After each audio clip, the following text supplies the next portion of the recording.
बातमी हेल्मेट सक्तीच्या संदर्भातली आणि लगेच घेतलेल्या यूटर्नची आहे।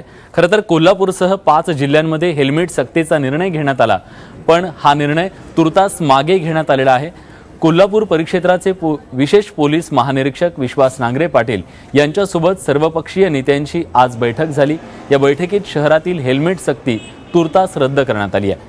15 जुलैपासून कोल्हापूरसह सातारा, सांगली, पुणे ग्रामीण आणि सोलापूर ग्रामीणमध्ये शहरांतर्गत हेल्मेट सक्तीचा निर्णय घेण्यात आला, मात्र त्याला सर्व पक्षीयांनी विरोध केला होता। त्याबद्दल आज विश्वास नांगरे पाटील यांनी आमदार राजेश क्षीरसागर, महापौर हसीना फरास यांच्यासह सर्व राजकीय पक्षांच्या कार्यकर्त्यांशी चर्चा केली।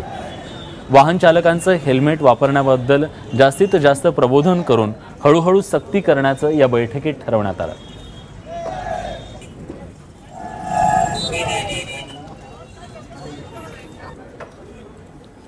हेल्मेटची अंमलबजावणी करणं हे सुप्रीम कोर्टाच्या आदेशानुसार मॅन्डेटरी आहे। याबाबतीत कुठलेही डिस्क्रिशन पोलीस प्रशासनाला नाही आहे। सुरुवातीला शहरामध्ये प्रबोधनाची भूमिका आहे, हायवेजवरती एन्फोर्समेंटची भूमिका आहे आणि शहरामध्ये टप्प्याटप्प्याने ज्यावेळेला लोकांना विश्वासात घेऊन, कारण याच्यातनं कुठलाही कायदा आणि सुव्यवस्थेचा प्रश्न निर्माण होणार नाही, कुठली आंदोलनं होणार नाहीत आणि हे लोकांना कन्व्हिन्स करून त्यांना विश्वासात घेऊन अंमलबजावणी केली।